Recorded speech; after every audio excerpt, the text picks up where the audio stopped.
장하길 TV입니다. 좋아요, 구독, 알림, 댓글 부탁드립니다. 시민 여러분 그리고 애국 국민 여러분, 정광훈 TV 명절을 앞두고 여러분의 가정에 하나님의 은혜와 평강이 함께하기를 축복합니다.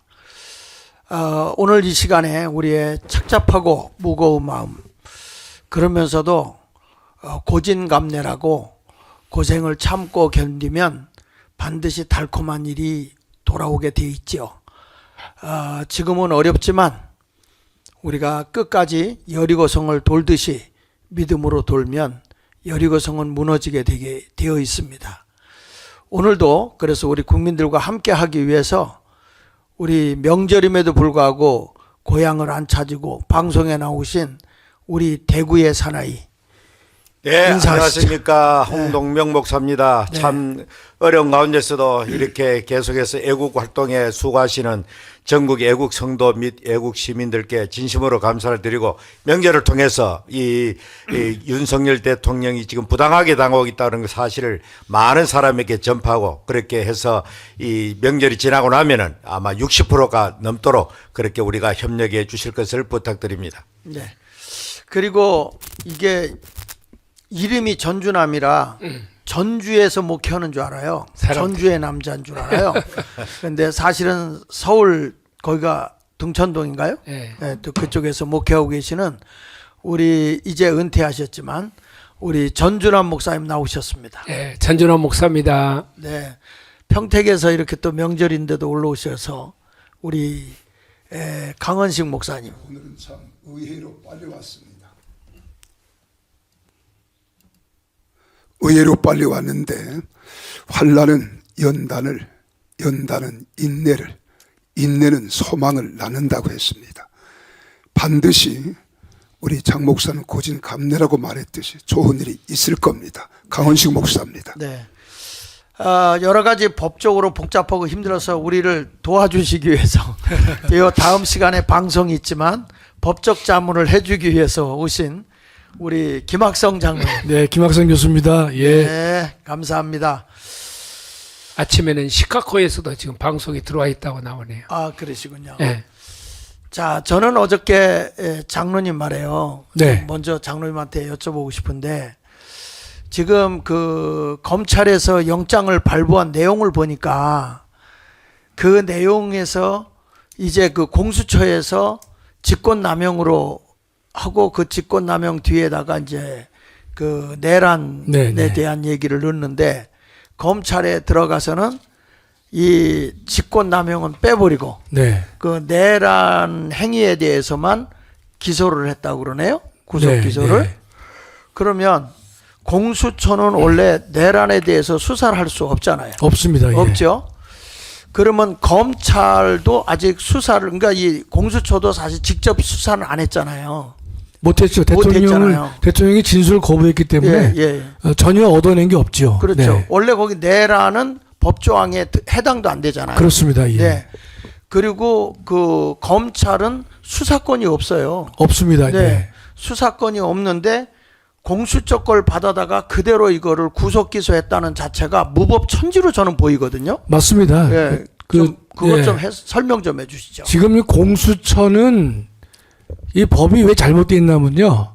공수처에는 수사 대상에 대통령이 들어가 있어요. 네. 대통령이 들어가 있는데 그 죄목을 보면 대통령을 예컨대 뭐 처벌하려면 내란 외환밖에 안 되거든요. 네. 근데 거기는 내란 외환이 없습니다. 예. 그러니까 법에 대통령은 수사 대상으로 넣어 있는데 정작 주어진 법조문에는 내란 외환이 없어요. 여기 84조 여기 떴네요. 저거는 네. 이제 그 대통령은 내란 외환의 죄를 범한 경우를 제외하고는 재직 중 형사 소출을 받지 않는다. 그러니까 네, 그렇죠. 내란이나 외환죄만 책임을 물을 수 있지. 맞아요. 뭐 직권남용이다 이런 것도 물을 수가 없거든요. 맞습니다. 네. 그러니까 지금 공수처법에는 뭐가 잘못됐냐면 대통령은 이름은 들어가 있지만 그 내란 외환죄가 없기 때문에 법을 잘못 만든 거예요. 맞아요. 예. 그러면 직권남용을 가지고 대통령을 수사할 수 없지 않습니까? 없죠. 그럼에도 불구하고 오동훈이는 직권남용을 수사하다가 관련돼서 내란을 수사하고 있다. 네. 이런 얘기를 하고 있는데 그거 좀 올려주세요. 네. 예, 근데 지금 알다시피 내란은요 사형 무기밖에 없는 아주 중대한 범죄입니다. 맞아요. 사형 무기밖에 없어요. 네. 그러면 꼬리가 몸통을 흔든 꼴이 되거든요. 맞습니다. 근데 이제 공수처에서 이제 수사를 한 것을 검찰로 보냈지 않습니까? 네. 근데 현행 법은 어떻게 했냐면 검찰은요 그 공수처의 기록을 접수한 다음에 신속하게 기소 여부 결정을 공수처장에게 알리도록 되어 있습니다. 그것 때문에 이번에 법원에서 구속 기간을 연장해 달라는 것을 법원이 왜 불허했느냐? 불허한 이유는 검찰은 니네가 수사할 권한이 없다는 뜻이에요. 네. 그래서 법원이 영장 전담 판사건 다른 판사건 다 구속기간 연장을 불허한 것이에요. 네. 이 법을 보면 이 공수처에서 서류를 보내면 검찰은 지체 없이 기소 여부를 통지하도록 돼 있지 수사할 수 있도록 돼 있지 않아요. 네. 그럼에도 불구하고 지금 그 심우정의가 대통령을 기소를 했는데 지금 이런 걸로 다 기소됐을 거예요. 대통령은 수사한 바 없지 않습니까? 네. 또 검찰은 수사권이 없잖아요. 그렇습니다. 그러니까 뭘 했냐면 경찰이나 검찰에서 과거에 얼마 전에 뭐 국방부 장관 뭐 이런 사람들에 대한 그 수사를 가지고 그걸 다 대통령이 적용시켜 가지고 기소를 한 것이에요. 그러니까 이 심우정의가 해서는 안 되는 짓을 한 겁니다 근데 지금요. 그게 합법적으로 가능합니까? 안 되죠 목사님. 그건 말도 안 되는 지금 거죠. 많이 불법이 이제 판을 치고 있는 것인데 네. 그래서 오죽했으면 여기 그 민주당의 김용민 의원이라고 있죠. 네. 김용민이 예, 민주당 의원입니다, 의원. 그 친구도 뭔가면 이게 잘못하면 대법원에 가서 공소 기각이 될 수 있다는 것을 그 사람도 인정을 하고 있어요. 법률 전문가니까. 그게 무슨 말인가면 공수처가 수사 권한이 없음에도 불구하고 이거를 수사를 했단 말이죠. 네. 이건 나중에 보면요 관할권이 없기 때문에 무죄가 되든지 공소 기각이 될 수 있습니다. 네. 그러니까 지금 심우정의가 어제 기소했지 않습니까? 네. 제 판단에 보면 심우정의는 이미 마음속에 이재명 편에 가 있는 거예요, 저 인간이. 이재명 한동훈. 네. 이재명 편에 가 있는 거예요. 그 때문에 이게 저울 추가 기울어졌다라고 이 인간이 판단을 하고 저쪽 편을 들고 있는 겁니다, 실제로. 저기 홍 목사님. 네. 지금 운동장이 기울어진 것 같은데. 그렇죠. 뭐 지금. 우리가 지지율이나 광장에서는 우리 자유우파 애국 시민들이 월등하게 압도를 하고 있지만은 지금 현재 우리나라의 사법당국, 뭐 헌재, 검찰, 경찰, 공수처 할 것 없이 그 민주당과 더불어서 강력한 그렇게 함께 연대돼 가지고 그냥 어떤 목적을 딱 정해놔놓고 그 방향을 몰아가는 그런 식으로 지금 돌아가는 것 같으니까 우리가 정말 이 목소리밖에 없고 우리 숫자밖에 우리 그래도 마지막까지 우리가 최선을 다할 때 하나님께서 긍휼과 자비를 베풀어 주지 않겠나 그렇게 생각합니다. 네. 전 목사님. 모든 수사 뭐 아직 그런 건 안 받아 보셨겠지만 나는 하여튼 학교를 하다가 그 교육청하고 많이 싸워보면 모든 것에 원인이 있잖아요. 네. 그 원인을 가지고서 다 해서 그걸 근거를 찾아가지고 기소를 하든지 어떤 거 해야 되잖아요. 근데 수사도 안 했는데 지금 대통령을 구속한다? 예.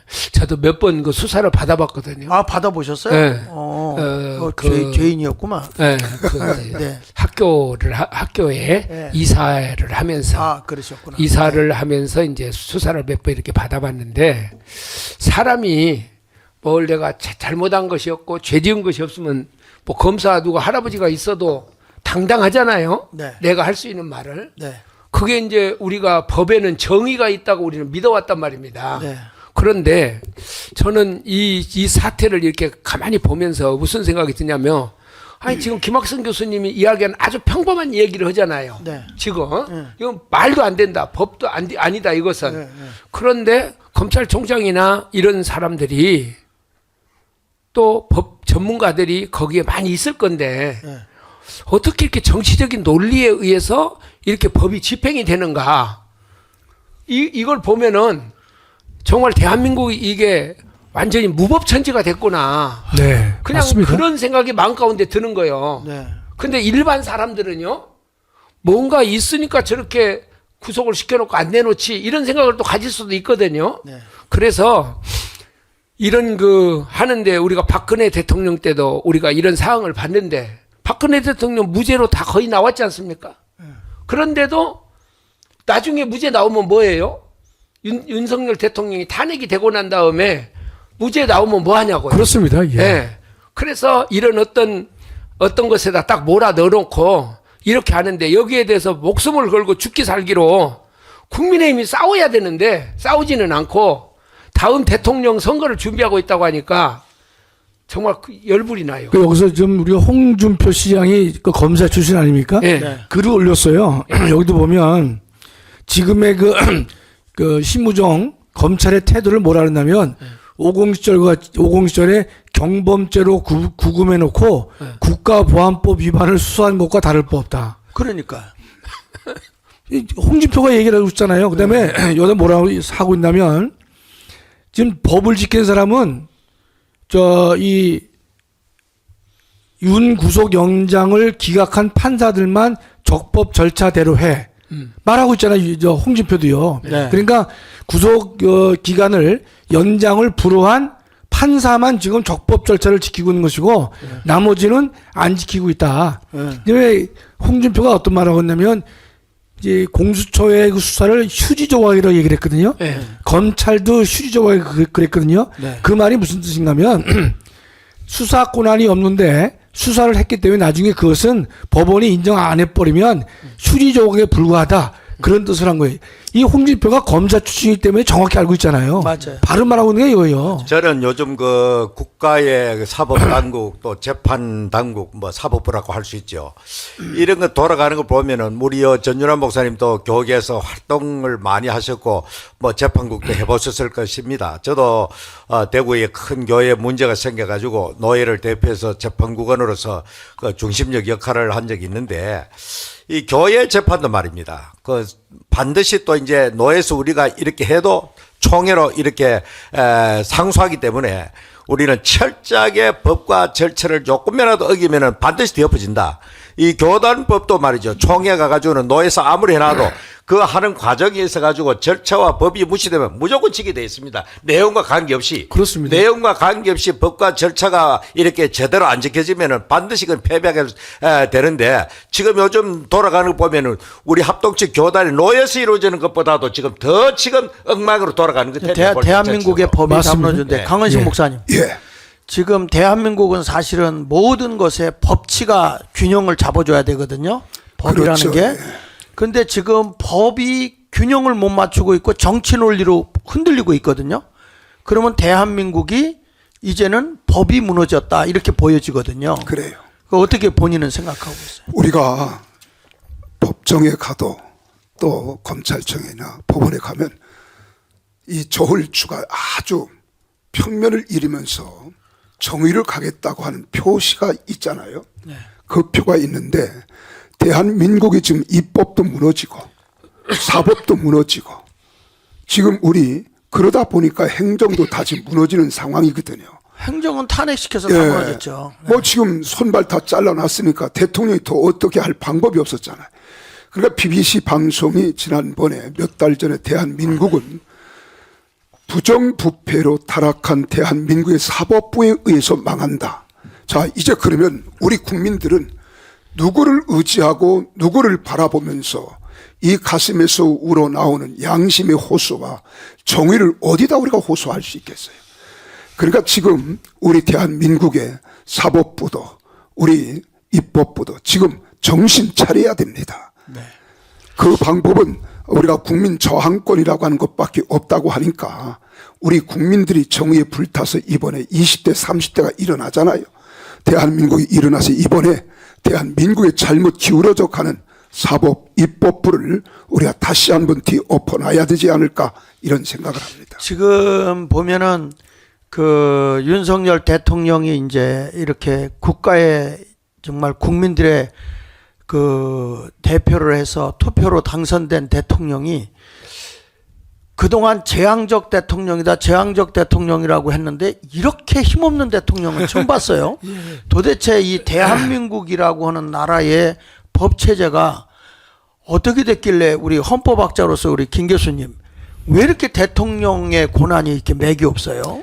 그 저희가 그동안에는 이제 제왕적 대통령제라 그래서 너무나 지나치게 대통령 한 사람에게 국가 권력이 집중돼 있다는 것을 우리가 늘 아쉬워해 왔거든요. 네. 그런데 지금 입법부가 190명 정도를 장악하니까요. 대통령 권한이 완전히 무력화됐습니다.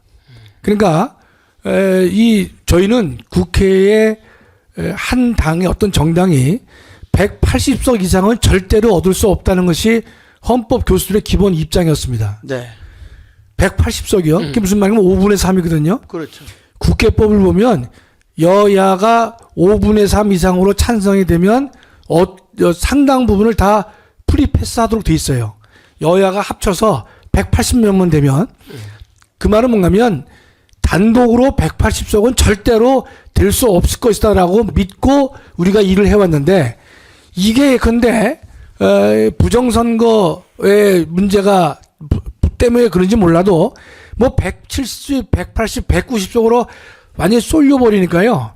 그다음부터는 대통령이 완전히 무력화된 것입니다. 네. 그래서 지금 보면은 요번에 그 서부지방법원에서 어떤 젊은 사람들의 혈기에 의해서 그 법원이 점령당하고 그런 사건이 있었잖아요. 벽이 폭파되고 뭐 그랬죠. 막 그랬죠. 예.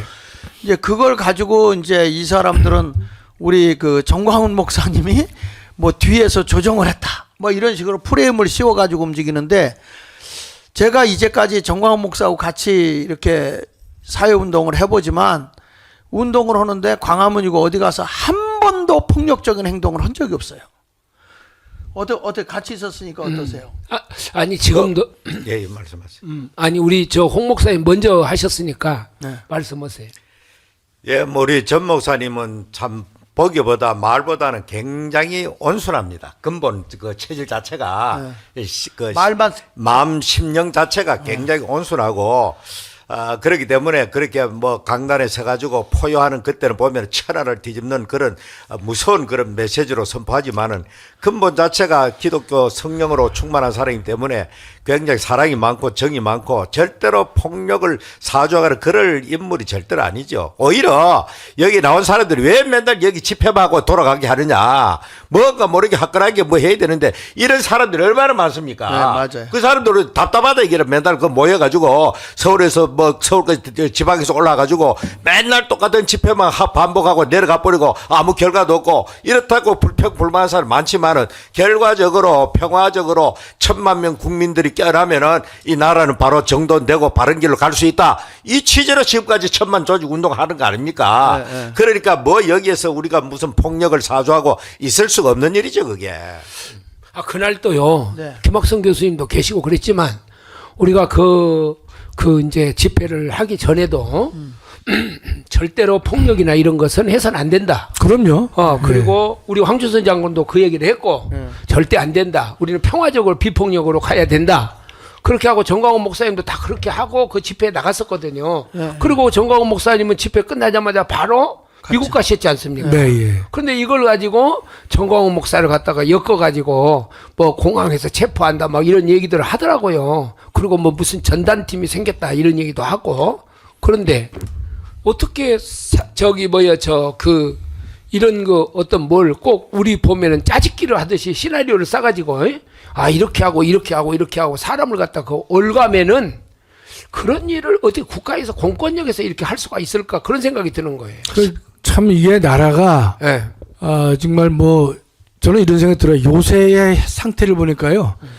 예전에 이제 고려나 조선 시대 때 보면 그 권력 투쟁을 극도로 할 때가 있지 않습니까? 네. 그때 무법천지였잖아요. 똑같아져 볼 때 지금은요. 그 장면이 똑같단 말이에요. 똑같죠. 근데 우리가 이제 그 광화문 집회에서 폭력 행사가 한 번 있었습니까? 한 번도 없었습니까? 지금까지 그렇게 우리는 법을 준수하면서 민노총은 맨날 두드려 패고 뭐 경찰을 폭행하고 했지만 우리는 한 건도 없어요. 한 건도. 그렇죠. 뭐 몇 년에 한 건이 아니라 한 건도 없던 상황이에요. 또 지금도 그날도 목사님께서 적법한 절차에 따라서 해야 된다라고 말씀하시고 들어갔는데 이걸 예컨대 뭐 폭력 사태를 선동했다? 있지도 말을 하고 근데 있단 말이죠. 그 방송에서 그 나오나 그 신혜식 씨가 절대 폭력을 하면 안 된다고 말리는 게 나오더라고요. 예. 그리고 이거는 내 주장이 아니고 정광훈 목사님의 뜻이기도 하다. 절대 폭력은 안 된다 이렇게 계속 외치는 게 나오더라고요. 네, 예. 그래서 뭐 내가 보기에는 뭐 조작한 건 아니고 그들 나름대로 이 서부 그 지방법원이 불법을 행하니까 그거에 대해서 젊은이들이 정의에 의해서 이렇게 감정적으로 폭발한 것 같아요. 그래서 오늘은 잠깐 시간이 많이 지났는데 국민 저항권에 대해서 잠깐 얘기를 좀 하려고 합니다. 지금 우리가 민주주의를 하고 있다고 하는데 한 그 헌법학자 얘기 들어보면 대한민국은 민주주의를 하고 있다는 착각 속에 빠져 있다. 하나 넘겨줘 보시면요. 왜 그러냐면 민주주의의 요건은 국회의원이나 법관, 관료들이 자기 통치 능력만을 믿고 민주주의가 이루어지고 있다고 착각하고 있다는 거예요. 그런데 보면은 전부 다 위장, 탈당, 쪼개기, 뭐 입법 독재 뭐 이런 것들을 그냥 서심없이 한다는 거예요. 그러니까 어떤 거라든지 논리적 대항할 만한 거 없고 그냥 무적정 맹목적으로 쫓아가고 있는 이런 모습을 보면서 민주주의가 아니다 그러면서 하나 더 넘겨보면 재밌는 말을 했더라고요. 그게 무슨 얘기냐면 대한민국은 민주주의가 아닌 민두주의다. 민두주의, 머리두자. 그러니까 머리수로만 정책을 결정하는 민두주의다. 이렇게 얘기를 하더라고요. 그런데 저는 그 우리 헌법 1조 대한민국 헌법 1조 1항에 대한민국에 보면 대한민국은 민주공화국이라고 그랬잖아요. 네. 공화국. 네. 그 공화국이라는 것이 이 공화라는 단어가 뭔가 하고 봤더니 이게 함께 공짜 화합할 화자더라고요. 그러니까 함께 책임과 공동체를 이루어서 나간다는 뜻이기 때문에 이 민주공화국이라고 하는 게 소수의 당의 의견도 신중하게 받아들이고 그리고 서로 의견을 조합해가지고 하나가 돼서 대한민국을 이끌고 가야 되는 것인데 지금은 우리나라는 공화민주주의가 사라졌다는 거예요. 대한민국은. 예. 공화민주주의가 사라지고 머리 숫자로만 모든 걸 결정해 버리니까 네. 지금 보면 다 탄핵 이런 식으로 가는데 그 알렉시스 토크빌이라는 사람이 1830년도에 미국에서 보고 미국의 그걸 보면서 야, 이 모든 걸 다수결로만 결정하게 되면 그 어떤 그 단체가 크게 될 경우에는 이게 민주주의가 아니라 이거는 하나의 독선에 더 가까운 개인이 할 때는 개인이 독재로 할 때는 개인을 제거하면 되는데 단체가 독선으로 갈 때는 이거는 심각한 문제가 된다. 무법천지의 세상이 된다. 그런 말을 했는데 지금 대한민국이 그런 꼴이거든요. 그럼요. 예. 예? 이 어떻게 생각해서 지금 우리 강은식 목사님이 보실 때 지금 대한민국은 무법천지가 이미 시작됐습니다. 이미 시작됐기 때문에 지금 이번에 검찰에서도 기소한 것을 법원 판사는 거절했잖아요. 그러면 지금 법에 의해서 지금 윤석열 대통령은 나와야죠. 근데 이번에 검찰에서 고검장들을 불러 모아놓고 회의를 한다 그러더라고요. 그리고 마지막에 가서는 이제 다시 6개월 동안 다시 머물러야 하는 이런 안타까운 현실에 지금 무법천지가 되어져 있는 이들, 이제 국민들은 질서를 지켜가겠다고 하는 의식들이 지금 남아 있거든요. 그러니까 법에서도 저는 국민 저항권을 만들어 놓고 국민들의 저항은 불의를 타협할 수 없고 정의에 불타는 마음을 가지고 국민들이 한데 뭉쳐서 잘못 되어져 가는 대한민국의 사법과 입법, 지금 그리고 두 다리 두 팔 다 잘라놓은 행정부가 바로 서야만 되는데 이때 우리 국민들이 이제 의식을 가지고 다시 한번 일어나는 방법밖에 없겠다. 어떤 방법이 없을 것 같아요. 그래서 하나 더 넘겨주시면 민주주의가 사라졌을 때 필요한 것이 뭐냐 바로 저항권이라는 거예요. 근데 여기 보면 대한민국의 입헌민주주의고 여기서 입헌은 제한을 의미한다. 그러니까 이게 모든 것을 할 때 필요할 때 서로 이 헌법과 법률의 규칙에 따라서 이게 지켜나가야 되는데 지금 헌법을 헌재에서부터 무시하고 있잖아요. 네, 예. 그 헌재에서부터 무시하고 있고 지금 사법 절차의 모든 규칙이 지금 깡그리 검찰에서 다 무시되고 있어요. 공수처고 뭐고. 그렇죠? 그러면 이거 저기에 가서 뭐 법을 지키는 것 같지만 그렇게 표현했더라고요. 간신배들 있다고, 법적 간신배들. 그래서 우리 국민이 할 수 있는 게 뭐냐? 이렇게 했을 때 할 수 있는 거는 딱 하나다. 대한민국의 모든 법을 무너뜨렸기 때문에 대한민국의 민주주의의 그 모든 기준을 잡아주는 헌법과 법률 구축을 저들이 깡그리 무너뜨렸을 때는 국민이 할 수 있는 것은 딱 하나밖에 없다. 그게 저항권이라고 그러는 거예요. 저항밖에 없는 것이죠. 네. 저기서 하나 좀 더 보완해드리면요. 네. 이제 우리 목사님들도 좀 알아두시면 좋은 게 민주가 의미가 있지만 민주가 남용되면은 그 다수결의 원리가 남용되잖아요. 그렇죠. 입법 독주가 됐었습니까? 맞아요.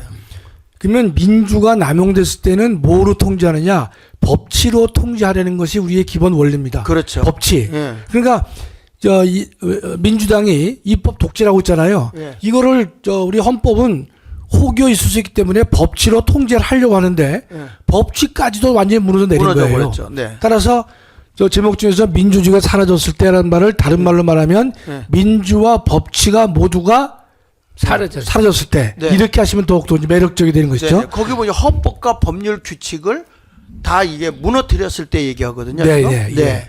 그래서 저희가 지금 뭐 제가 그제 토요일 날도 뭐 연설에서 제가 말씀드렸지만 미국의 제퍼슨 대통령이 뭐라 그러냐, 불의가 법이 될 때는 저항이 의무가 된다.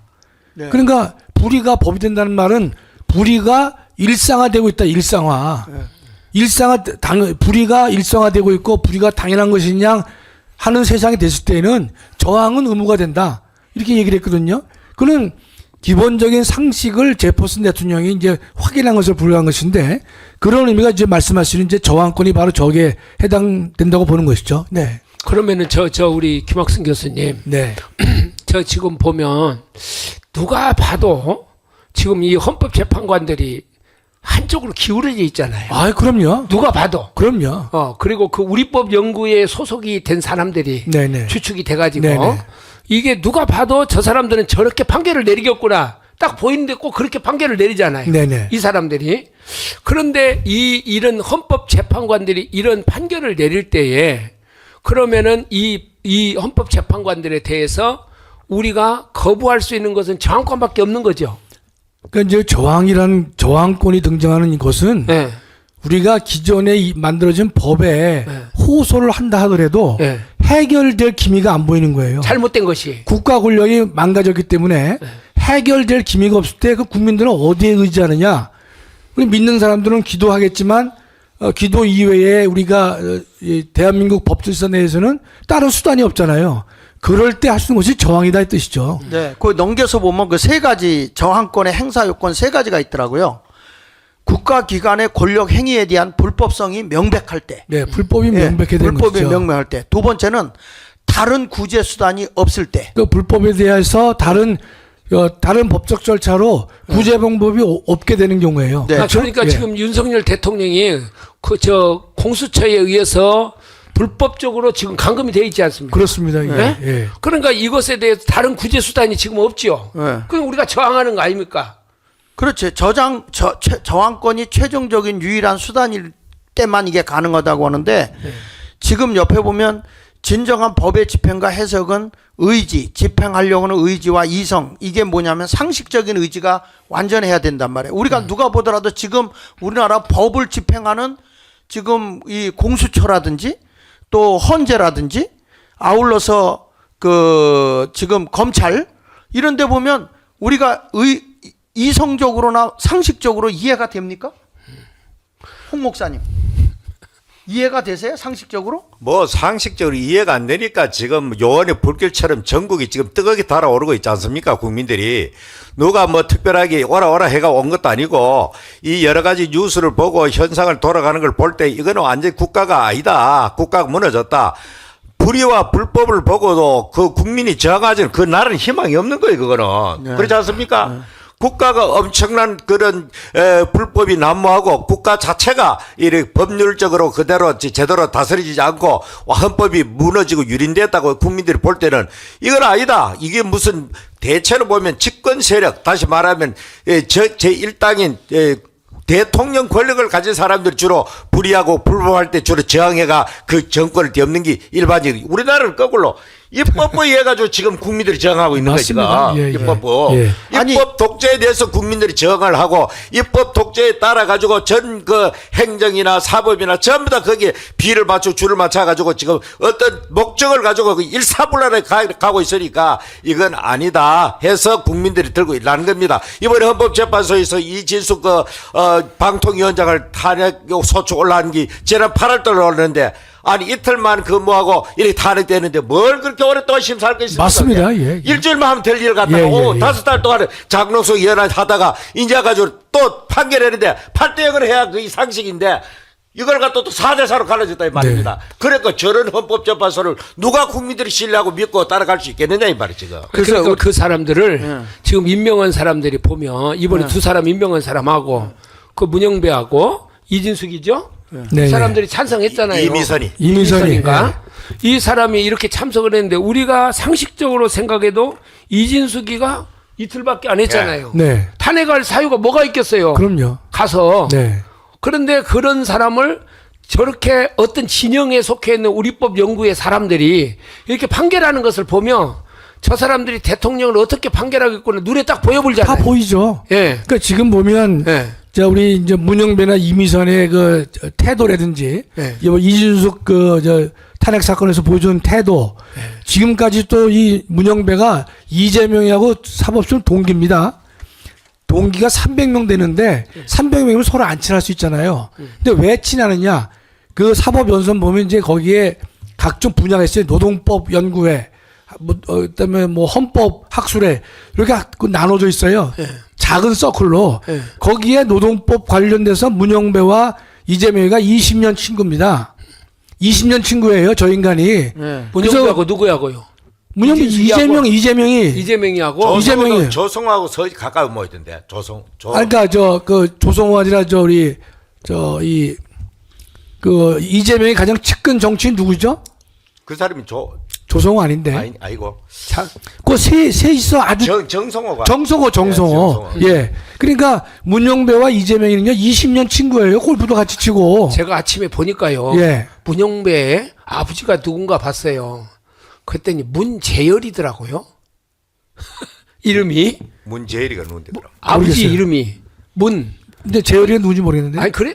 예. 아니 아버지 성함이. 예. 그런 거 보니까 문재인이하고 같은 집안인 것 같아요. 뭐 하여튼 그건 모르겠습니다. 그런데 하여튼 문영배가 이재명하고 20년 절친이에요. 아니 문영배를 문재인이가 임명했지 않습니까? 임명했는데 예. 사적으로 보면 예. 이재명하고 사시 동기에다가 노동법 연구회로서 같이 친하게 노동법 연구는 한 20명 되거든요. 그렇게 20년을 지내왔어요. 그 재판에 편향이 우려되지 않을 수가 없는 것이죠. 예, 근데 지금요, 이 일주일에 두 번, 이 기일을 정하는 것은 소장 권한입니다. 소장. 그러니까 정영석 재판관은 주심이기 때문에 내용을 심리할 수 있지만 날짜 정하는 것은 문영배 권한의 소장 권한. 그러니까 일주일에 두 번씩 밀어붙이고 있지 않습니까? 4월 18일 전까지 하겠다는 거 아니겠어요? 그러니까. 딱 보이잖아요. 아마 3월 말쯤에 이제 밀어붙이려고 하는 것인데 또 하나 속이 터지는 것은요. 마은혁을 임명 안 했잖아요. 네. 국회 추천목에서 마은혁이를 임명 안 했기 때문에 지금 2월 3일 날 재판이 열립니다. 헌법재판소에서. 그러니까 한덕수와 우원식이의 싸움. 기타와 같이 합쳐가지고 2월 3일 날 마은혁 임용 안 한 것에 대해서 분명히 위헌 내릴 거예요. 그래서 마은혁이를 꼭 넣어야 되겠다는 뜻이죠. 그래 6명 만들기가 쉬우니까.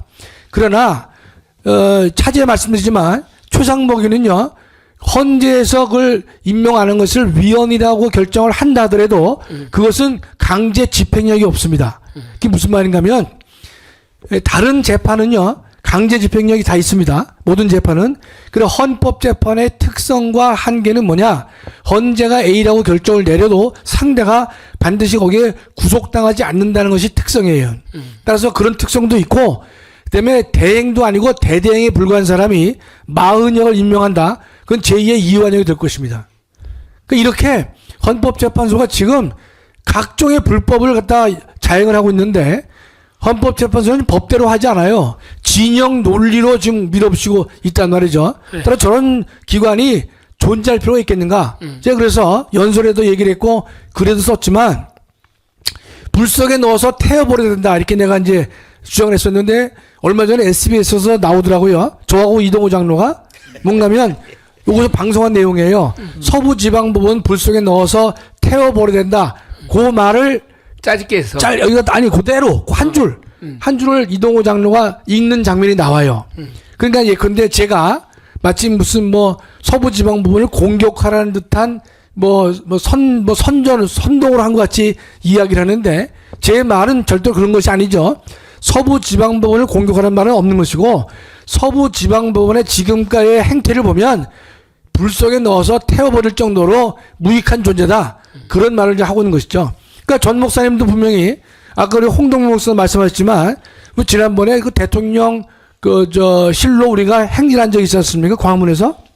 그때도 상당한 극열 분자들은요. 저기 쳐들어가자 그랬어요. 그러나 전 목사님이 절대로 안 된다.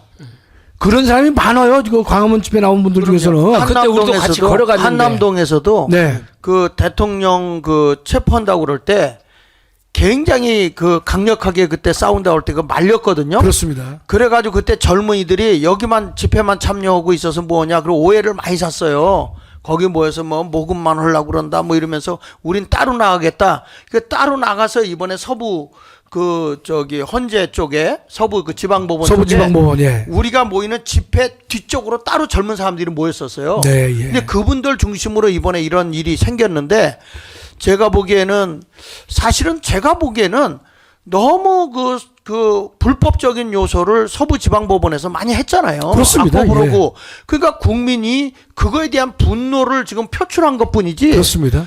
그거에 대해서 우리가 뭐 자기네는 잘했는데 국민이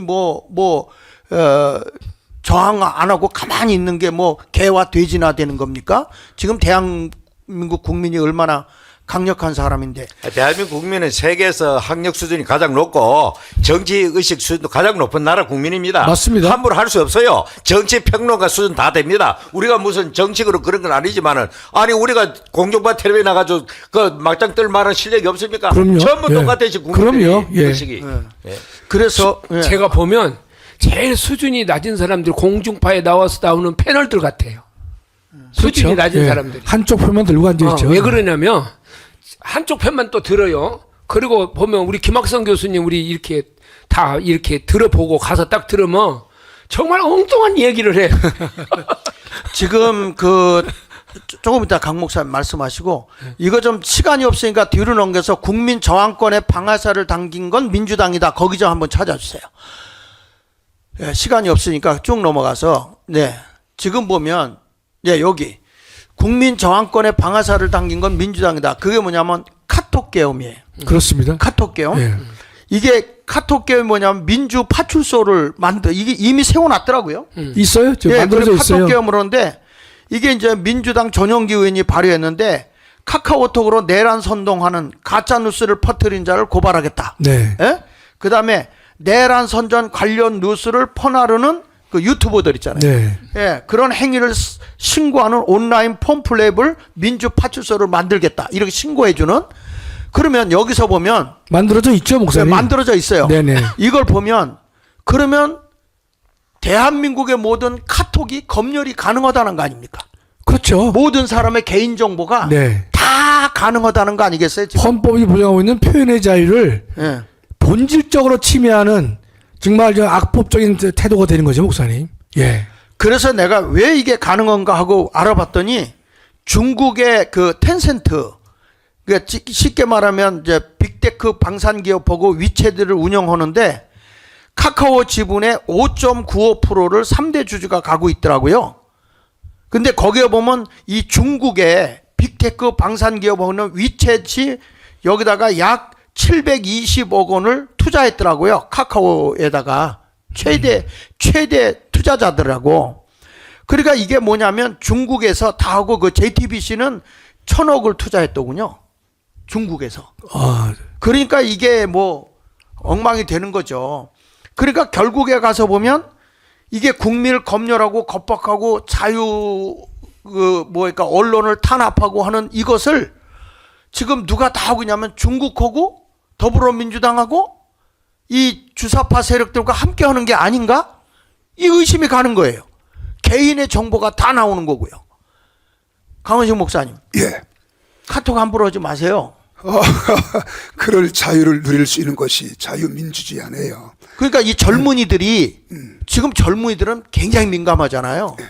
그러니까 젊은이들이 지금 이제 들고 일어나는 거예요. 국민 저항권을 가지고 나오는 거거든요.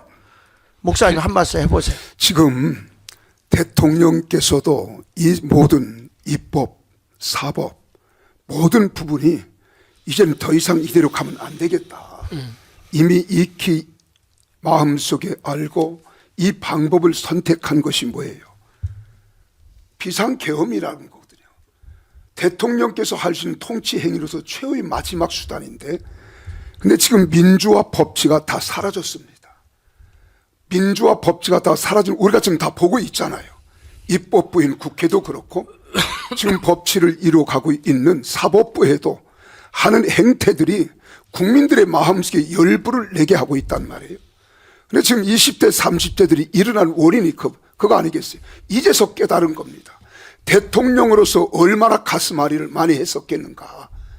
입법부가 무너지고 사법부가 무너진 이 상황에서 대한민국을 살릴 수 있는 길은 대통령이 할 수 있는 마지막 통치 행위 개헌밖에 없었다는 거죠.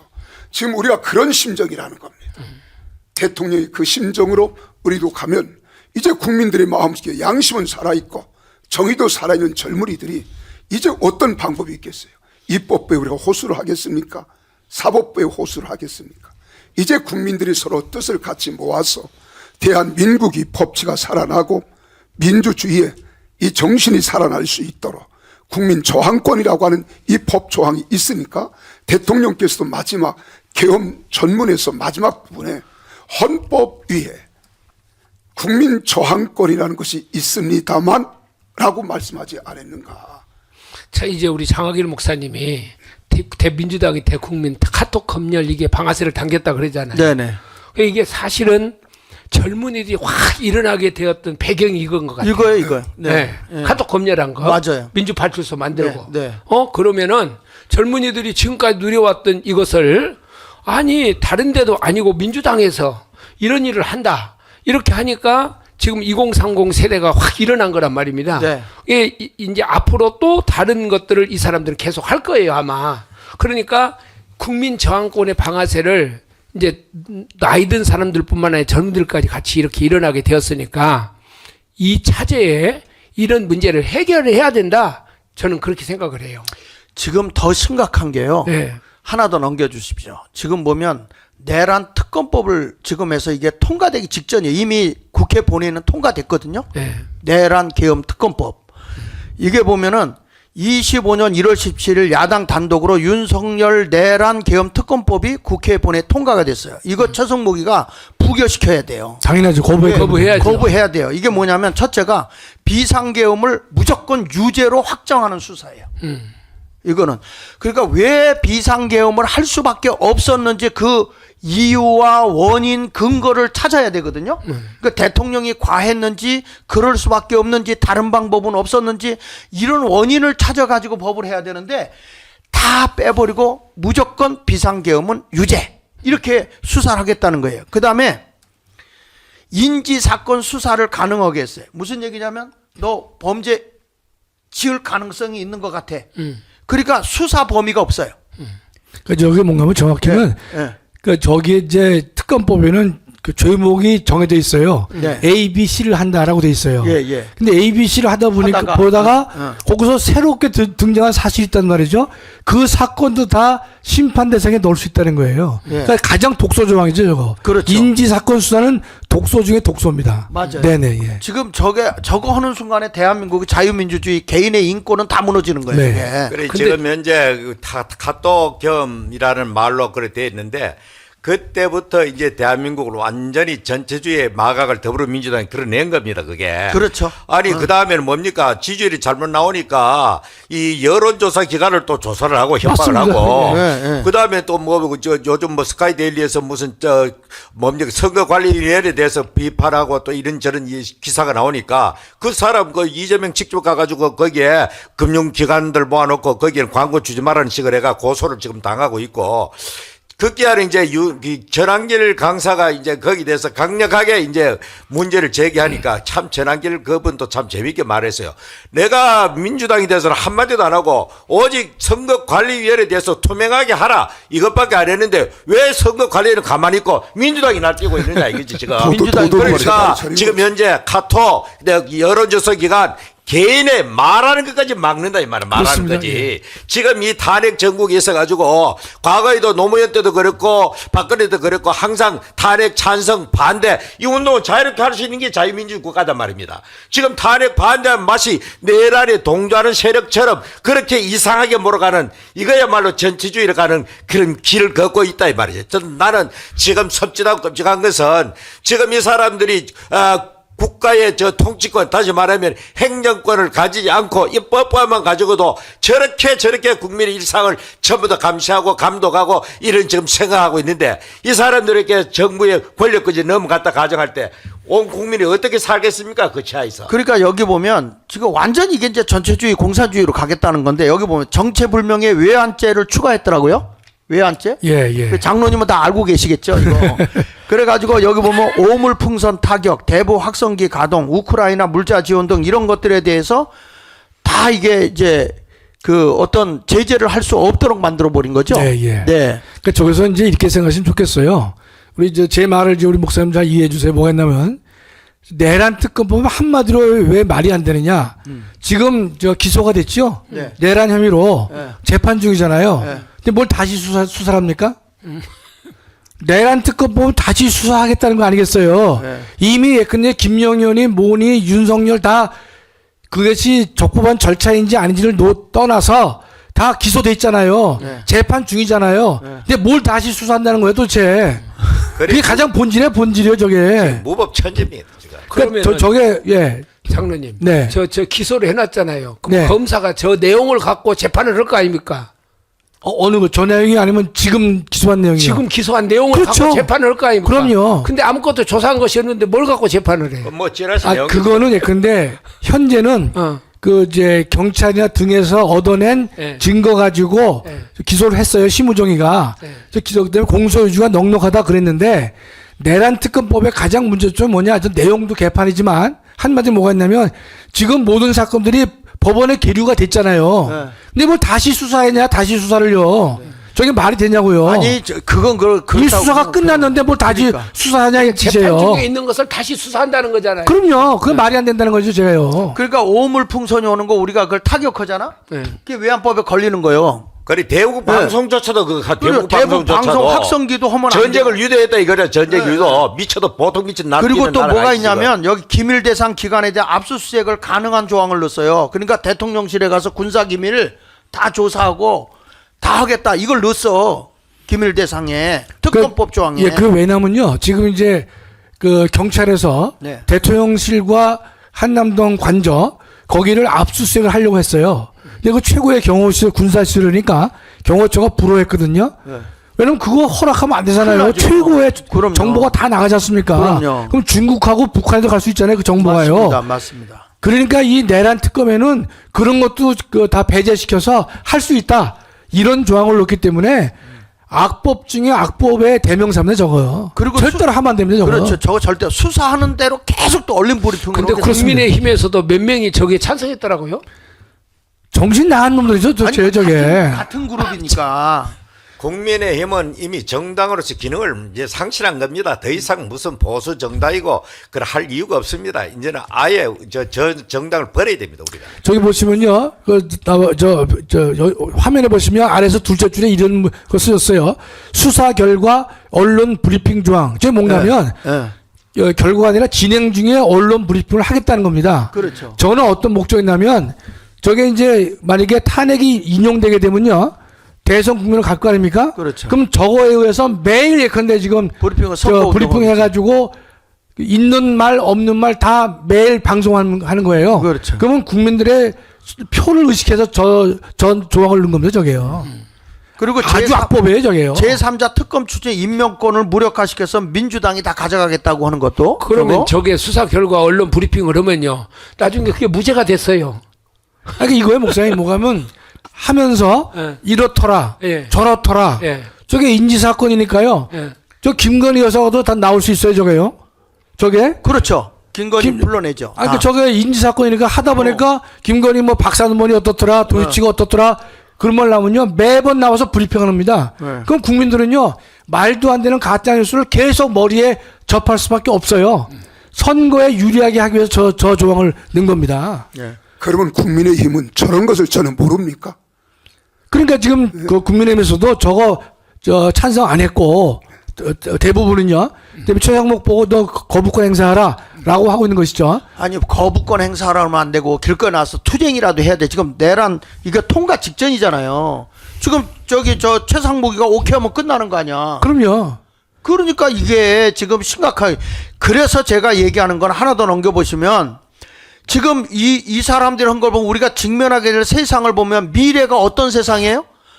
이거는 미래가 완전히 공산주의, 전체주의 이런 세상으로 다 가는 거야. 지금 세상을 열고 있는 헌법재판소 결정이 과연 우리의 미래가 될까요? 절대로 될 수 우리가 바라는 건 그게 아닌데 지금 헌법재판소에서 하는 모습이나 지금 사법부에서 하는 모든 것들 또 그리고 입법부인 더불어민주당에서 행하는 모든 것들 우리 자유민주주의 반하는 일들만 지금 골라서 하고 있거든요. 그래서 하나 더 넘겨서 시간이 이제 11시에 우리 끝나야 되니까 여기 보면 대한민국의 자유민주주의가 위기라면 우리가 할 수 있는 건 뭐밖에 없어요? 국민 저항권밖에 네. 없죠. 그러니까. 조항밖에 없는 것이죠. 그러니까 이게 입법부나 사법부가 지금 행정부는 이미 다 손발을 다 끊어놨기 때문에 그렇습니다. 예. 아무 힘도 못 쓰고 있잖아요. 그러니까 저 국민 저항권 우리가 계속 이야기를 하니까 예. 이제 전광훈 목사가 국민 저항권을 주장하면서 내란 동조 세력으로 이렇게 몰고 가잖아요. 그러니까 지금 대한민국의 모든 체제를 붕괴시키고 있는 게 더불어민주당 야당 아닙니까? 그러니까 그거를 우리가 알고 있는 게 아니라 젊은이들이 보고 있다고 깨달았다고요. 그래 젊은이들이 2030이 가장 싫어하는 게 지금 중국이거든. 중국이 우리나라의 역사 공정을 통해서 마치 우리를 편입시키려고 하고 이 젊은이들은 자존심 대단하잖아요. 이 현재 2030은 일본에 대해서도 오히려 우월한 감정을 가지는 네네. 세대거든. 예. 우리는 과거에는 반일 계속 떠들고 축창 떠드는 놈들 콤플렉스 빠져 있는 세대예요. 그게 일본에 대해서 논리가 있는 그런 2030 세대는 일본에 대해 자신감을 가지고 있고 우리가 일본보다 우월한 저 세대는 더 이상 반일 프레임도 안 먹히는 거예요. 저거는 쟤들이 제일 싫어하는 게 바로 중국에 우리나라에 영향 미치는 거, 중국에 대한 것을 가장 거부하는 세대가 2030 세대란 말이죠. 그리고 이번에 뭐 카톡이다 이런 게 전체적으로 2030을 분노하게 만든 그런 세대이기 때문에 상당히 이 나라는 지금 희망적으로 가고 있다 이렇게 보입니다. 그 내란의 선동선전에서 우리 목사님들이 꼭 아셔야 될 게 이 말을 잘 만나보세요. 이 대법원 판례에 의하면요 비상계엄이 해제가 되면 내란은 다 끝난 거예요. 맞아요. 예. 그러니까 물론 저는 이제 대통령의 행위가 내란이 아니라고 저는 확신하고 있지만 그렇지. 만에 하나 내란이라 하더라도 비상계엄이 끝났잖아요. 내란은 끝난 거예요. 과거의 사실이에요. 내란 선전선동은 뭔가면 앞으로 우리가 이 국헌 문란을 해서 폭동을 일으키자. 그게 내란이거든요. 앞으로 하자. 그거를 우리가 선동선전한다면 내란 선전선동이 되겠지만 지금의 우리가 말하는 것은 우리가 폭동을 통해서 국헌 문란을 하고 헌법을 새로 고치고 무너뜨리자. 그게 아니잖아요. 네. 대한민국의 무너진 헌정 질서를 회복하기 위해서 저항을 하는 거예요. 맞아요. 저항과 혁명의 근본적 차이점은 저항은 무너진 헌정 질서를 회복하는 것에 초점을 둔 것이 저항이나 저항권이고 혁명권은요 한 걸음 더 나가서 새로운 헌정 질서를 만들어내기 위해서 하는 게 혁명입니다. 전혀 양자는 개념상 다르죠. 다른 것이에요. 다르죠. 근데 왜 우리 보고 근데 무슨 뭐 저 혁명한다고 말이지 내란 선동한다 그러는데 이미 내란은 끝나버렸는데 네. 아니 그래서 우리가 보면 광화문과 우리 정광훈 목사님과 우리 모든 그 사람들이 대한민국의 체제를 바로 잡겠다고 국민 저항하는 거 아닙니까? 그렇습니다. 그래서 우리가 여리고성을 돌듯이 계속 나와서 정말 그 나이 든 어른들이 제주도고 뭐고 많은 경비를 들여 갖고 와서 대한민국 자유민주주의 국가를 세워달라고 그렇게 외치고 있는 것인데 지금 저 입법부나 사법부에 있는 저 인간들이 대한민국을 완전히 자유민주주의 국가 그리고 헌법에 의해서 잘 치리되고 있던 대한민국을 지금 다 무너뜨리고 있잖아요. 그 무너뜨리고 있는 거에 대해서 우리 국민들이 걱정을 하면서 들고 일어나고 있다면 이 입법부에 있는 사람들이나 사법부에 있는 사람들이 행정부에 있는 사람이 정신 차려야 될 거 아니에요. 국민들이 더 이상 희생되지 않게 해야 되고 젊은이들이 더 이상 분노하지 않도록 안정되게 해야 될 거 아닙니까? 그리고 이런 일들을 행한 당신들이 부정선거를 통해서 됐다고 우리가 의심이 가니까 아니 이런 것들에 대해서 공개해라. 아 그러면 우리가 떳떳하게 됐어요. 아 그러면 아니 그 포렌식을 한번 하자 이거요. 그 왜 그걸 못 열어주냐고 선거관리위원회에서는요. 아니 그리고 무슨 형상기억종이? 예. 형상기억종이? 예, 원래대로 돌아간다. 종이가. 그러면 제가 한 가지만 물어볼게. 그 옆에 형상으로 안 돌아간 건 부정표야? 그러니까 그 말도 되지도 않은 이 지구촌에도 없는 그 종이 이야기를 하면서 그 만일 그런 종이 있으면 노벨상감이라고 하고 아니 들어가야 내가 되잖아요, 이제 지금. 접어가지고 종이 비행기를 만들었어. 종이 비행기를 만서 딱 던졌더니 형상이 쫙 펴져가 종이로 날아가. 그래도 목사님 다행히 예. 헌재 선관위 네. 사무총장이 뭐라 그랬냐면 헌법재판소가 원한다면 이 검증하겠다 그랬어요.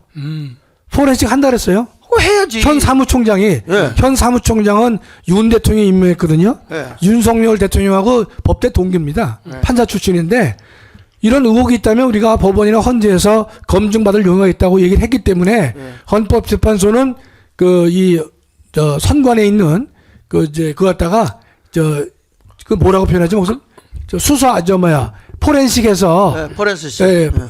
보는 것을 할 용의가 있다고 얘기를 했어요. 국회에서. 헌재에서 할 게 아니고 네.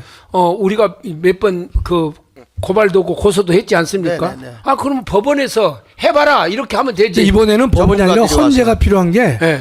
대통령께서 이번에 계엄을 선포한 중요한 이유 중에 하나가 네. 선관위의 부정 의혹이 있었기 때문에 헌재는 반드시 그 중앙선관위의 그 서버를 예컨대 포렌식해서 국민 전체에게 밝힐 필요가 있다는 뜻이에요. 근데 헌재에 있는 그 재판위원들을 신뢰를 못 하겠어요. 못해죠 지금. 예, 지금. 예. 자, 시간이 우리가 11시가 넘어서 마무리 인사하겠습니다. 네.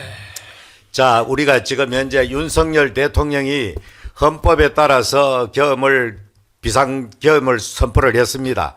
이 자체가 모두들 다 비상계엄 내리면 전부 다 이 내란으로 등식이 되는 거예요, 지금. 예. 그렇지 않습니까? 네. 만일에 그러려고 하면 헌법에 비상계엄 대권을 없애야 되는 거예요. 없애죠, 그러면요. 예. 모순되는 거기 일이니까. 있는데 대통령이 할 일을 했는데 그것도 절滅버리고 비상계엄 했으니까 무조건 내란했다. 이런 말이 성립 안 되는 말이 어딨습니까? 이런 말들이 그냥 말 대단한 말들이 온 나라를 지배하고 온 거리에 내란 속에 이재명이라 윤석열을 해가지고 체포하라 사형하라 이런 건 펄럭이 나버리는데 이 나라에서 우리 아이들 이세 교육을 어떻게 시키겠습니까? 이런 나라에서. 아니 백주 대낮에 현직 대통령을 체포하기 위해서 하늘에서 말이죠. 언론에서 헬기를 날아다니고 수많은 경찰관을 가가지고 참 아니 근데 기가 막힌 나라 대한민국이. 시간이 가도 요거 하나 물어봐야 되겠어요. 네. 그 뭐냐면 지금 이게 이제 구속 기소됐잖아요. 네. 내란으로. 네네네. 그렇죠? 네. 그러면 헌재가 필요합니까? 그 헌재는 또 별도로 탄핵을 하는 게 탄핵. 그 원래는 이제 탄핵 사건하고 그 형사 재판이 같이 중복될 때는요, 이 탄핵 심판을 중단할 수 있다. 중단해야 된다가 아니라 중단할 수 있다도 있어요. 제가 볼 때는요, 이 형사 재판은 시간이 많이 걸리지 않습니까? 네. 좀 무조건 이제 그냥 탄핵으로 가지고 대통령 끌어내리는데 초점을 두고 할 겁니다. 저희 아니 그러니까 탄핵이 지금 이미 여기 구속 기소가 됐는데 탄핵이 뭐 하는데 필요하냐 이거지 당신들이. 그러니까 오히려 내가 얘기는 헌재에서 야 우리가 이거 탄핵 지금 수사 중이니까 너희들 구속 기소하는 건 합당하지 않아. 그거 하지 마. 우리가 끝나고 난 뒤에 그때 가서 해. 이렇게 가야 정상 아닙니까? 아니 그런 아니 것들이 좀 헌재가 상법 아니에요? 원래는 이렇게 되어 있습니다. 양자가 중복될 때에는 헌법재판소는 탄핵 절차를 중단할 수 있다라고 있어요. 네. 그게 옳아요. 네. 형사재판 절차를 다 신중하게 거친 다음에 네. 위법이 드러나면 그때 가서 탄핵에도 무방한데 이 인간들은 거꾸로 하죠. 왜냐하면 4월 18일 전에 문영배와 이미선이가 나가기 전에 빨리 해치우려고 하기 때문에 탄핵을 먼저 하려고 하는 거죠, 이게요. 그러니까 국민들이 저항할 수밖에 없는 거냐 그렇습니다, 이거예요. 지금요. 제 얘기는 자 인사 말씀하세요. 거기에 내가 하면 더 이제 아까 마무리 뭐 했는데 예. 이런 판국의 대통령이 지금 지금 옥중에서 사투를 벌이고 현재 사투를 벌이고 있는데 이 정신 나간 국민의힘은 앞으로 차기 대선 준비하느라고 그 주자들이 좀 상당히 주사를 탱기고 있는 모양인데 저런 집단 저런 정당을 완전히 이번 통해 가지고 소멸을 시켜야 됩니다. 더 이상 정당으로 모아도록 더 이상 보수 참칭을 모아도록 저 이번에도 서울역에 나가 가지고 뭐 이 인사한다고 하다가 어떤 용감한 아줌마한테 막 박살을 하대 두 건씨가 그런 우리 국민의 정서가 그렇다는 걸 알고 이 더 이상 우리 국민의힘에 대해서는 우리는 힘을 쓰지 말아야 됩니다. 네. 나는 지난 토요일 날인가 그 TV조선 보다가 열불이 났는데 네. 그 오세훈이가 나와가지고 자기는 부정선거가 없다고 확실하게 믿는다. 나 그런 인간들. 참 열불이 나더라고요. 대통령은 저렇게 대통령이 정보가 많지 자기가 정보가 많습니다. 네. 아니 같이 뭘 짜고 온 거 아니야? 그러면 오세훈이가 대통령을 하겠다고 하는 사람이 더군다나 보수의 대통령이 하겠다고 하는 사람이 그렇게 이야기를 할 때에 야 정말 대한민국의 이 지도자들 특별히 국민의힘 이 지도자들 네. 저항권밖에 없어요. 네. 맞습니다. 강원식 목사님. 예, 아까 우리 김학성 장로님 말씀하신 대로 제포슨의 이야기 불의가 법이 되었을 때 저항이 의무가 된다. 참 가슴에 새겨지는 말입니다. 대통령께서도 이제는 외치를 통해서 나를 안정권에 놓았을 때 내치를 하고자 했더니 이건 뭐 손발 다 잘라놨잖아요. 그래서 이번에 마지막 통치 행위로 할 수 있었던 것은 계엄 비상계엄이었거든요. 네. 참 우리가 보기에는 계엄 같지도 않은 계엄입니다.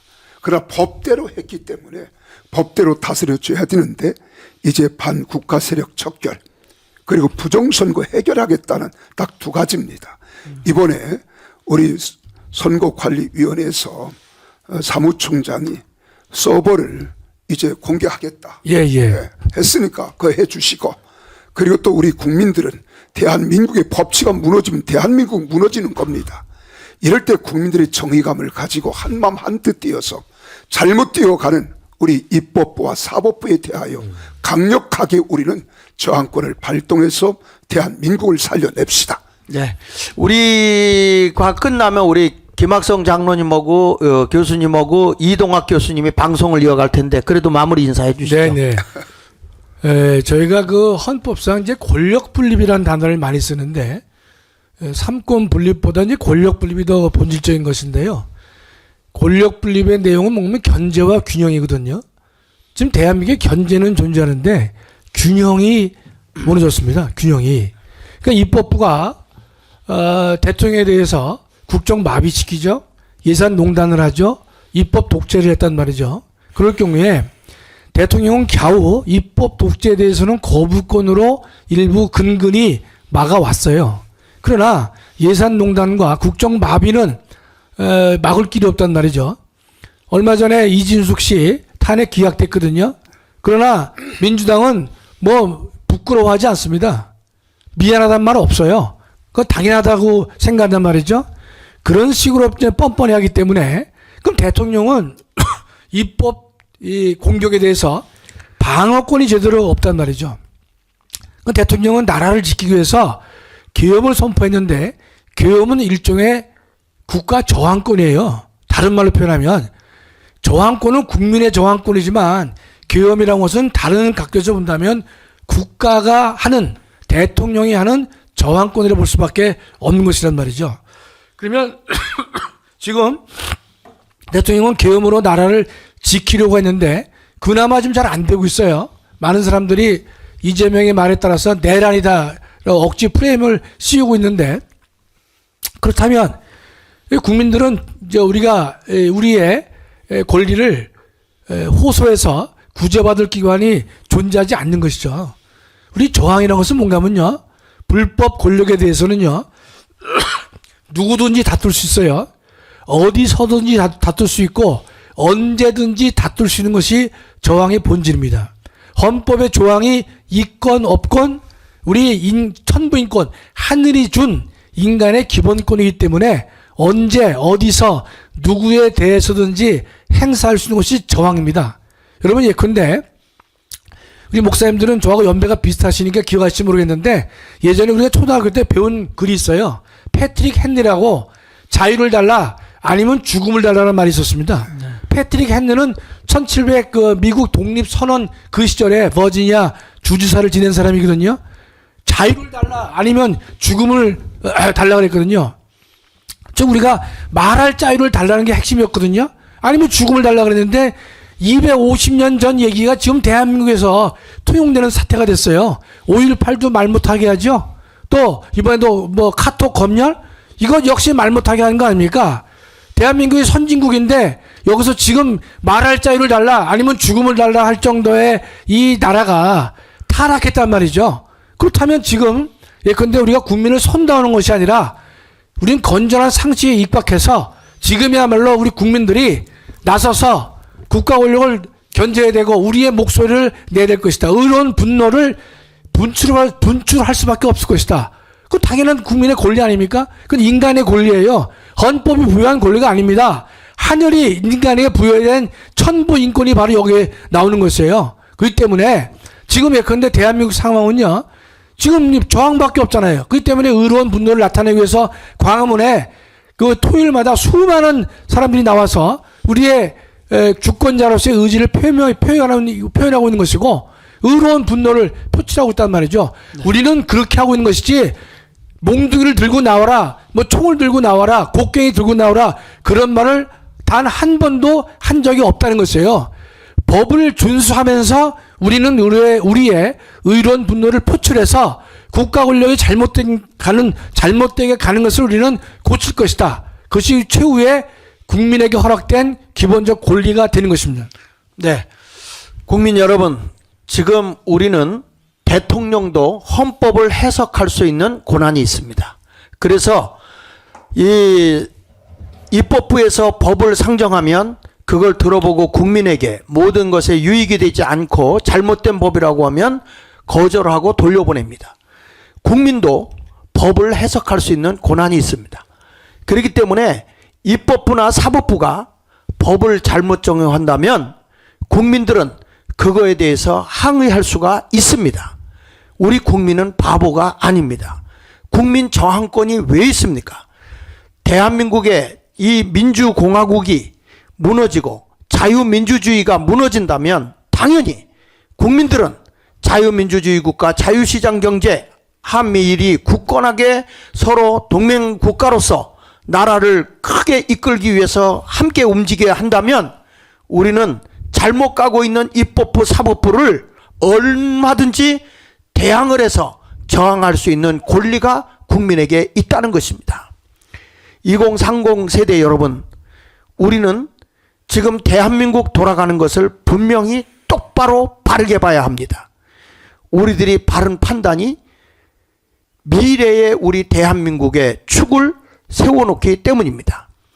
지금 이념적으로 잘못 가고 있는 사법부, 저들을 단호하게 우리는 경계해야 되고 맞서야 할 것입니다.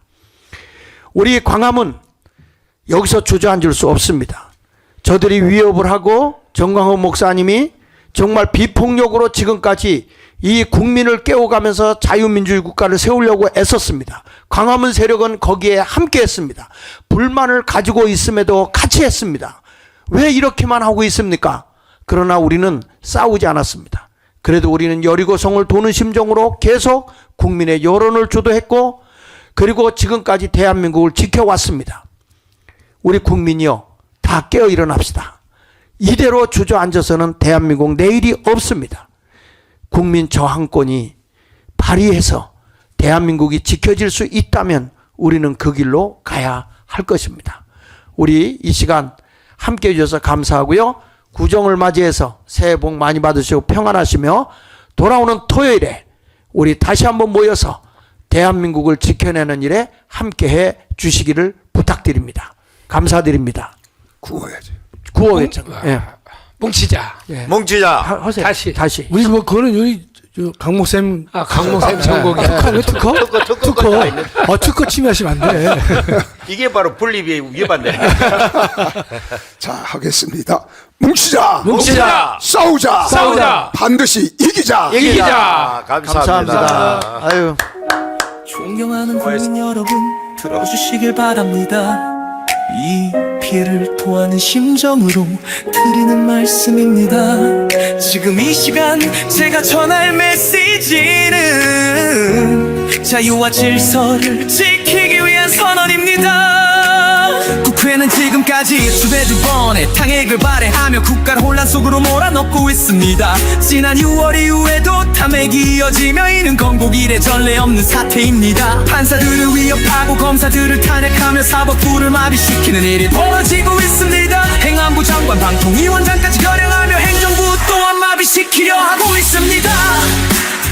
비상계 국민을 위한 결정, 자유와 질서를 지키는 힘을 믿어주십시오. 국가의 미래를 위해 제가 나가겠습니다. 함께한다면 반드시 이겨낼 수 있습니다. 비상계 혼란을 멈추는 선언, 국민의 자유와 행복을 위해 다짐합니다. 헌법의 가치를 지키는 이 길을 따라 모두가 안전한 내일을 만들어 가겠습니다. 민주당은 국가 예산을 삭감하며 민생 제한을 무너뜨리고 있습니다. 재대책 예비비와 돌봄 예산마저 줄이고 청년 일자리의 희망까지 빼앗고 있습니다. 군간부들의 처우 개선 예산 또한 막아서며 국가의 기초를 흔드는 상황입니다. 국가 재정을 장난처럼 다루며 이러한 예산 폭거는 용납할 수 없습니다. 헌정 질서를 무너뜨리는 행위는 대한민국의 자유민주주의를 위협합니다. 국회가 입법 독재로 괴물이 되어 국민의 자유를 침해하고 있습니다. 북한의 위협과 종북 세력의 준동 속에서 자유를 지키기 위해 저는 결단했습니다. 비상계엄 국민을 위한 결정, 자유와 질서를 지키는 힘을 믿어주십시오. 국가의 미래를 위해 제가 나가겠습니다. 함께한다면 반드시 이겨낼 수 있습니다. 비상계엄 혼란을 멈추는 선언, 국민의 자유와 행복을 위해 다짐합니다. 헌법의 가치를 지키는 이 길을 따라 모두가 안전한 내일을 만들어 가겠습니다. 존경하는 국민 여러분, 믿어주시길 바랍니다. 제가 신명을 다해 대한민국을 지킬 것이며 비상계엄으로 불편함이 있을 수 있겠으나 그 불편함을 최소화하도록 최선을 다하겠습니다. 이 모든 것은 자유민주주의와 헌법 가치를 위해, 그리고 후손들에게 올바른 나라를 물려주기 위한 길입니다. 저는 국민 여러분과 함께 하겠습니다. 저를